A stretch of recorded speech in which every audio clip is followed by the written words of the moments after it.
నమస్తే భయ్య. Pulivendula MLA YSRCP party అధినేత జగన్మోహన్ రెడ్డి గారు బడ్జెట్ సమావేశాల మొదటి రోజున అంటే ఈ రోజైతే అసెంబ్లీకి రావడం జరిగింది. మరి జగన్మోహన్ రెడ్డి గారు ఆయనతో పాటు ఆయనకి సంబంధించిన 11 మంది ఎమ్మెల్యేలను అసెంబ్లీకి తీసుకొచ్చారు. ఆ నెక్స్ట్ ఏం జరిగిందంటే యాక్చువల్గా గవర్నర్ గారి ప్రసంగం ముగిసిన తర్వాత అయినా ఎవరైనా బయటకు వెళ్తారు. కానీ జగన్మోహన్ రెడ్డి అసలు గవర్నర్ గారి ప్రసంగం మధ్యలోనే నాకు ప్రతిపక్ష హోదా కావాలి, నాకు ఇవ్వట్లేదని గొడవ చేసేసి పక్కన కూర్చున్న 11 మందిని కూడా తీసుకుని సభ మధ్యలోంచి జంప్ అయ్యి బయటకు వెళ్ళిపోయాడు.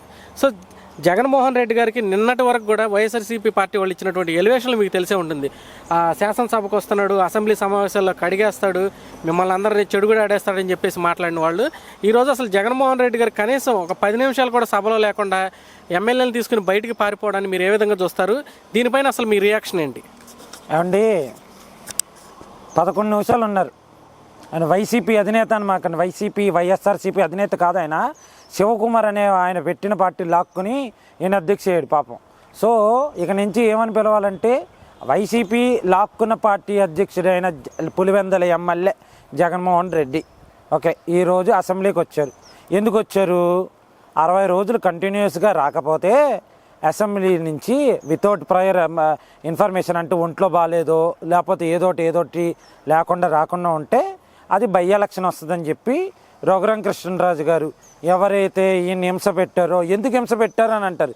తెలుగు మీడియం గురించి మాట్లాడినప్పుడు ఇది మీరు తప్పు చేస్తున్నారు జగన్మోహన్ రెడ్డి గారు అని అంటే రఘురామకృష్ణరాజు గారు త్రిపులర్ అప్పటి నరసాపురం ఎంపీ, ఆయన హింస పెట్టాడు. కరోనా టైంలో 22 మంది ఎంపీలని స్పెషల్ ఫ్లైట్ వేసి అనర్హత వేటు వేయించడానికి ఢిల్లీ పంపించాడు.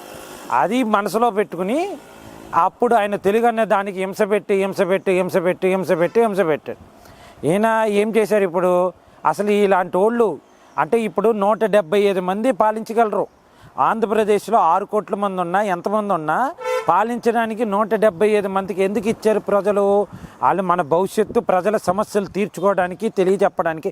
ఇప్పుడు నేను మొన్న ఏదో అంబక్కు ప్రజా దర్బార్ పెట్టాడు జగన్మోహన్ రెడ్డి పులివెందుల్లో. ఎవరికి ఇవ్వాలి? తీసుకెళ్ళి అర్జీలు కన్సర్న్ డిపార్ట్మెంట్ వాళ్ళకి ఇవ్వాలి. ఆ డిపార్ట్మెంట్ కన్సర్న్ మినిస్టర్లకి వాళ్ళకి ఇస్తారు. వాళ్ళందరూ ఎక్కడ ఉంటారు? ఇక్కడ ఉంటారు. మరి నువ్వు ఎందుకు వచ్చావు, ఎందుకు వెళ్ళావు, ఎందుకు ఇది పెట్టావు ఎవరికీ తెలియదు. సరే, మొత్తం క్లాసులన్నీ చదివి రఘురామకృష్ణరాజు గారు నీలాగా నిశాని బ్యాచ్ కాదు కదా, ఆయన చదువుకున్న ఆయన. పక్కనే స్పీకర్ గారు చదువుకున్న ఆయనే. సో వీళ్ళు దీంట్లో వీళ్ళకి ఇట్లా కాదు, వీళ్ళకి ఇట్లాంటి వాళ్ళు మళ్ళీ జీవితంలో భారతదేశంలో ఎక్కడ ఉండకూడదని చెప్పి మొత్తం క్లాసులన్నీ ఎతికి 60 రోజుల కంటే మించి రాకపోతే బై ఎలక్షన్ వస్తుందని చెప్పారు. అందుకని భయపడి అందరికని ఎక్కడన్నీ మళ్ళీ 11 సీట్లలో మళ్ళీ ఈసారి బై ఎలక్షన్కి అందరూ పోతే ఈసారి గెలిచేది నేను ఒక్కనో, ఇద్దరినో, ముగ్గురినో. ఈ పార్టీకి ఈ కూటమి ప్రభుత్వం చేసిన మంచి పనులు, రోడ్లని, కరెంటు ఛార్జీలు పెంచమని చెప్పి రోడ్లు మంచి వేసి నిత్యావసర సరుకులన్నీ అదుపులోకి తీసుకొచ్చి మా నాణ్యమైన కరెంటు ఇస్తూ, దాని తర్వాత రోడ్లు వేస్తూ, ఉద్యోగాలు ఇస్తూ, పథకాలు ఇస్తూ, ఏదైతే వాళ్ళు పెట్టిన డిఎస్సి లేకపోతే 4000 పెన్షను లేకపోతే ఇంకేమైతే వీళ్ళు చెప్పిన సూపర్ 6లో ఒక్కొక్కటి అమలు చేసుకుంటూ వస్తూ ప్రజలకి వీరి మీద వద్దురా బాబు తెలుగుదేశం కూటమి ఎమ్మెల్యేని మళ్ళీ గెలిపించుకుంటారనే భయంతో ఈసారి నాకు ఒక్కడే ఉంటాను, ఈసారి 11 కాదు 11లో అంతా ఒకటే ఉండిద్ది అనే భయంతో మొత్తాన్ని అందరినీ తీసుకొచ్చారు ఈరోజు అసెంబ్లీకి. దాన్ని చెడింది కాక మనమంతా చెడదొబ్బారు. దాంట్లో మొదటిసారి అయిన ఎమ్మెల్యేలు ఉంటారు. అసలు ఎమ్మెల్యే అంటే ఏంటి, అసెంబ్లీలో ఎట్లా ఉండాలి, సమస్యలు ఏముంటాయి, మన సమస్యలు ఎవరు చెప్పాలి, అసెంబ్లీలో మన సమస్యలు ఏమంటే ఎట్లా చెప్పాలి అని ఎమ్మెల్యేలకు అక్కడ ప్రాతినిధ్యం ఉండదు. అది ప్రతిపక్షమైనా పాలకపక్షమైనా. కావాలంటే కిందటిసారి 23 మంది ఎమ్మెల్యేలు మేము గెలిచినప్పుడు కూడా ప్రతి ఒక్క ఎమ్మెల్యే ఆఖరికి లేడీ అయినా కానీ జెంట్ అయినా కానీ ప్రతి వాళ్ళు మా సమస్య ఇది, మాకు ఇదే అని చెప్పినారు. సో మరి నీ 11 మంది ఏదైతే ఉందో అంత వేవులో కూడా నీ 11 మంది నిన్ను నమ్మించే నీకు ఓటేశారంటే అది నీ ఓళ్ళు అక్కడ మంచో చెడో ఏదో చేశారో వాళ్ళు ఉన్నారు. మరి అక్కడ ప్రజల్ని మీరు హింస పెడుతున్నట్టేగా. ఆ ప్రజా సమస్యలు ఎవరు తెలుసుకుంటారు? సో ఇప్పుడు వచ్చారు, 11 నిమిషాలు ఉన్నారు, 11 నిమిషాలే ఉన్నారు, ఆయన అరుచుకున్నారు. ఇప్పుడు గవర్నర్ ప్రసంగానికి ధన్యవాదాలు చెప్పిన తర్వాత దాని మీద ఇది అని చెప్పి మాట్లాడుకోవడానికి రేపటి నుంచి ఉండుద్ది అసెంబ్లీ. ఇది మీరు చెప్పింది గవర్నర్ దాంట్లో చెప్పింది ఆ తప్పు అని చెప్పి. ఫర్ ఎగ్జాంపుల్ 3 రాజధానులది చూసుకుందాం. గవర్నర్ ప్రసంగంలో అప్పుడు మీరు పెట్టించారు. తర్వాత పయ్యావుల కేశవ గారు, నిమ్మల రామానాయుడు గారు, ఈ ఎమ్మెల్యేలు అందరూ మాట్లాడారు మీరు చేస్తుంది తప్పు అని చెప్పి. సో నువ్వు మాట్లాడాలిగా. పోలవరాన్ని గురించి ఇప్పుడు కేంద్రం నుంచి గ్రాంట్ తీసుకొచ్చారు. అరే బాబు, పోలవరానికి మేము ఏమీ చేయలేదు, మేము ఇంత చేసాము, నువ్వు ఇంత చేస్తున్నావు అని చెప్పి నువ్వు ఒప్పుకోవాలి. దానికి భయపడ్డాడు. పోలవరం గురించి అడుగుతారేమో అని భయపడ్డారు. దాని తర్వాత ఇంకేం చేశారు, రైల్వే జోన్ తీసుకొచ్చారు. ఆ రైల్వే జోన్ నువ్వు తీసుకురాలేదు, మేము తీసుకొచ్చాం అంటారు. దానికి ఉక్రోషం తట్టుకోలేక పారిపోయాడు. దాని తర్వాత వైద్య ఆరోగ్యశ్రీలో ఇంత లత్కోరు పనులు చేసావు, ఇంత తప్పు చేసావు అని వాళ్ళు చెప్తారు. దానికి నీ ఉక్రోషం నువ్వు తట్టుకోలేక వెళ్ళిపోయావు. వ్యవసాయ ధాన్యం నువ్వు 100 రోజులైనా డబ్బులు ఇవ్వలేదు, ఇప్పుడు రోజున్నర 2 రోజుల్లో డబ్బులు ఇచ్చేస్తున్నారు అంటే దానికి ఉక్రోషం తట్టుకోలేక నువ్వు పారిపోయావు. కరెంటు బిల్లులు ఇబ్బందిగా పెంచుకుంటేలో షిరిడి సాయి ఎలక్ట్రికల్స్కి దోచిపెట్టావు అని వాళ్ళు అంటారు. అది నిజం కాబట్టి నువ్వు ఉక్రోషంతో తట్టుకోలేక నువ్వు రాలేకపోయావు. దాంతో రెవెన్యూ ఇష్టం వచ్చినట్టుగా స్థలాలు కబ్జాలు అవన్నీ సర్వే నెంబర్లు అంటే నిషేధిత భూములని సర్వే నెంబర్లని అన్నీ మార్చేసి అవన్నీ ఇప్పుడు తీసుకొచ్చి వాళ్ళు చెప్తారు. అవన్నీ నువ్వు ఉక్రోషం తట్టుకోలేవు, అందుకు పారిపోయావు. ఆఖరికి జవాన్ స్థలాలు మేజర్లు ఎవరైతే మిలిటరీ వాళ్ళ స్థలాలు వాళ్ళవన్నీ కూడా కబ్జా చేసావని చెప్పి వాళ్ళు వచ్చి చెప్తారు. దానికి ఉక్రోషం తట్టుకోలేక నువ్వు పారిపోయావు. ఎమ్మెల్సీని చంపి ఎమ్మెల్సీ డోర్ డ్రైవర్ని చంపి దాని గురించి మీ వాడు ఇట్లా చేశాడు, ఆ ఎమ్మెల్సీని నువ్వు వెనకేసుకొస్తున్నావా అని చెప్పి అంటారు. దాన్ని ఉక్రోషం తట్టుకోలేక పారిపోయావు. నా తెల్ల లెగుస్తే నా ఎస్సీ నా ఎస్టీ అని అంటావు. మొన్న సత్యంబాబుని గన్నవరం దాంట్లో మీ వాడు మీ గన్నవరం మాజీ ఎమ్మెల్యే మీ అప్పుడు ఎవడైతే నువ్వా నేను పెద్ద పుడింగా ఆడు ఈడు అన్నాడు ఎస్సీ ఎస్టీని ఎట్లా ఎత్తుకెళ్ళిపోయారు, దాన్ని నువ్వు పరామర్శించావు. చెప్తే నువ్వు తట్టుకోలేక ఉక్రోషంతో పారిపోయావు. మొన్న చిన్నపిల్ల వచ్చి ముట్టుకున్నావు, అదంతా ప్రీ ప్లాన్ అని అర్థమైపోయింది. అమ్మాయికి ఏంటి వాళ్ళ నాన్నగారు ఎవరు వాళ్ళ అమ్మగారు ఎవరు మొత్తం అంతా నిమిషాల్లో బయటకు వచ్చేసింది. అది మళ్ళీ ఎక్కడ మాట్లాడతారో నువ్వు ఉక్రోషంతో తప్పు పారిపోయావు. ఇవన్నీ కూడా కాదు, రఘురామకృష్ణరాజు గారిని హింస పెట్టావు, ఆయన నువ్వు ఫేస్ చేయలేవు పారిపోయావు. అయ్యన పాత్రను కానీ హింస పెట్టావు, ఆయన నువ్వు ఫేస్ టు ఫేస్ చేయలేవు పారిపోయావు. పవన్ కళ్యాణ్ గారిని 2 పిల్లలు 3 పిల్లలు ఏదో ట్రోల్ చేసావు. అసలు నీ చరిత్ర తీస్తే మీ తాతకో వాళ్ళకి వీళ్ళకి ఎంతమంది పిల్లలు ఉన్నారు అందరికీ తెలిసిపోయింది.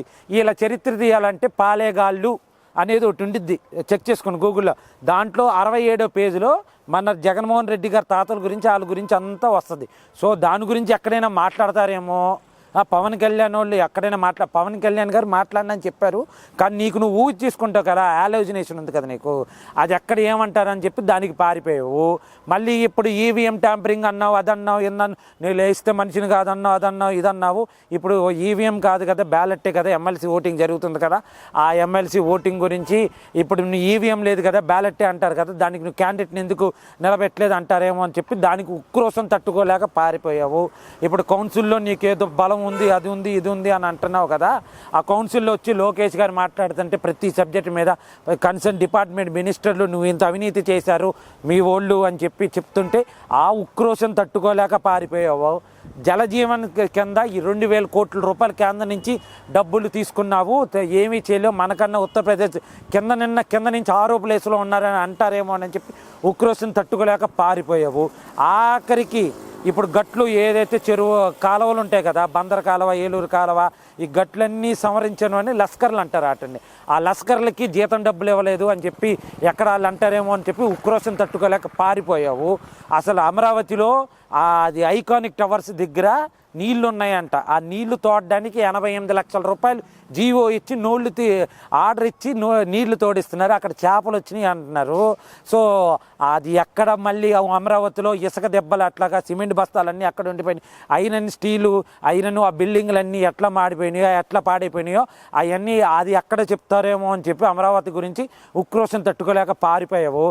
ఈ డిపిఆర్ బాండ్స్ ఏదో బాండ్స్లో నీ తణుకు ఎమ్మెల్యే వీళ్ళందరూ అవినీతి చేశారని చెప్పి దాని గురించి ఎక్కడ మాట్లాడతారని ఉక్రోషం తట్టుకోలేక పారిపోయావు. సో గత 5 సంవత్సరాలు 2019 నుంచి 2024 దాకా తమరు ఎలగబెట్టింది బడ్జెట్లో చూపించిన లెక్కలు నువ్వు దాచుకున్న జీవోలు ఓపెన్ జీవోలు ఇవన్నీ ఎక్కడ బయట పెడతారో, ఎక్కడ పెద్ద స్క్రీన్లో వేసి చూపిస్తారో, ఎక్కడ నువ్వు తెల్లమొహం వేసుకుంటావో, నీకు అసలే మ్యాథ్స్ రాదు, ఇంగ్లీష్ రాదు, హిందీ రాదు, తెలుగు రాదు, 4 రావు. సో అక్కడ నీకు చెప్పడానికి వెనకాల ఉన్నవాళ్ళు ఎవడూ లేడు కాబట్టి ప్రజలకి ఇప్పటికే తెలిసిపోయింది. నువ్వు మొన్నటిదాకా ఏమన్నావు, అసెంబ్లీకి రాను, 2028లో నేను గెలిస్తే నేనే వస్తానన్నావు. ఎక్కడ మళ్ళీ అనర్హత వేటు పడిపోద్దని భయపడుతూ పుల్లిలాగా వచ్చి అసెంబ్లీలో 11 నిమిషాల నుండి పారిపోయావు. ఇవన్నీ ప్రజలు చూస్తున్నారు. ప్రజలు చూసి అసలు నువ్వే సగం పబ్లిసిటీ ఇస్తున్నావు నేను యాదవ్ అని చెప్పి. నేనంటే ఇక్కడ నేను కాదు, జగన్మోహన్ రెడ్డి గారిని. ఇప్పుడు ఏం చేస్తావు, బెంగళూరు వెళ్ళిపోతావు. వచ్చామా, బెంగళూరు వెళ్ళామా, ఏనంటావు, జగన్ 2.0 అన్నావు. జగన్ 2.0 ఓకే. మొన్న జగన్ 2.0లో అన్ని తర్వాత విజయవాడ పర్యటనకు వచ్చావు, సబ్ జైలు కాడికి వచ్చావు. అసలు చిన్నపిల్లలతో ఏంటబ్బా అది, చిన్నపిల్ల అమ్మాయికి 13 సంవత్సరాలు 11 సంవత్సరాలు అమ్మాయి చేత చెప్పించడం ఏంటి అసలు అమ్మాయి అమ్మ ఒడి మా చిన్నప్పటి నుంచి ఇవన్నీ. సో ఇప్పుడు ఏంటంటే ఆ పిల్లల్ని ట్రోల్ నీ మూలంగా ఆ పిల్ల ట్రోల్ అవుతుంది. వైసీపీ వాళ్ళు ఇచ్చిన ఎలివేషన్ల మూలంగానే వైసీపీ వాళ్ళు అమ్మాయి అమ్మ ఒడి రావట్లేదు, మేము చాలా కష్టాల్లో ఉన్నాం. ఇవన్నీ అమ్మాయికి తెలియదుగా. 13 సంవత్సరాల అమ్మాయికి ఇంట్లో కష్టాలుగా ఉందని ఏదైనా తెలుసుద్దా చెప్పండి? ఏదైనా తెలుసుద్దా చెప్పండి? సో ఏంటంటే నువ్వు చేపించి వాళ్ళ మేనమామ చేత చేపించి అమ్మాయిని ట్రోల్ అవుతుంటే ఎంత బాధగా ఉండిద్ది. చిన్న పిల్ల, నువ్వు ఇచ్చిన ఫోజులు అన్నీ కూడా యాంగిల్స్ కూడా అన్నీ చూస్తే కరెక్ట్గా ఫోటో ఫ్రేమ్కి వచ్చేటట్టుగా నువ్వు ఎక్స్ప్రెషన్స్, ఆ ఎక్స్ప్రెషన్ తగలయ్యా. అదేదో సినిమాలో బ్రహ్మానందం అంటాడు, నవ్వరరే నవ్వు నవ్వు నవ్వు అంటాడే, అట్లా అయింది పరిస్థితి.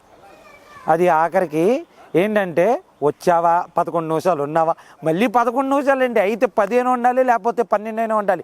అదేదో సినిమాలో ఒక డైలాగ్ ఉందబ్బా, నాగా సినిమాలో రాజీవ్ కనకాలని జూనియర్ ఎన్టీఆర్ అంటాడు. ఏమంటాడు ఆయన, ఎవరు అనుకున్నావు, 0.6కి తమ్ముడు 0.4కి అన్నయ్య అని అంటాడు. అట్లని ఇప్పుడు వచ్చి ఎవరు అనుకోకుండానే 11 సీట్లకి 11 నిమిషాలకి నువ్వు వెళ్ళిపోయావంటే నీ గురించి ఏమనుకోవాలో అర్థం చేసుకోండి.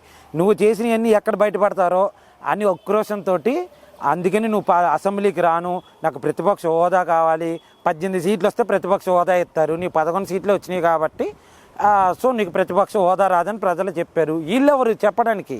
ప్రజలు నిర్ణయించారు. చంద్రబాబు నాయుడు గెలవాలన్నా, పవన్ కళ్యాణ్ గారు గెలవాలన్నా, లోకేష్ గారు గెలవాలన్నా, కూటమి అభ్యర్థులు గెలవాలన్నా ప్రజలే నిర్ణయించారు. కాబట్టి ప్రజలు నిర్ణయించారు నీకు ప్రతిపక్ష హోదా లేదని. సో ప్రజలచే నిర్ణయించబడిన నాయకులు ఎవరైతే గెలిచి అసెంబ్లీకి వచ్చారో వాళ్ళు మేదేముందయ్యా, ప్రజలు చెప్పింది కాబట్టి నీకు ప్రతిపక్ష హోదా ఇవ్వము అని చెప్పి క్లియర్గా చెప్పి నువ్వు హైకోర్టుకి వెళ్ళావు, సుప్రీంకోర్టుకి వెళ్ళావు, ఏమైంది, టాటా బాబాయ్ తప్ప పాపా అని బాబా అయింది అంతే.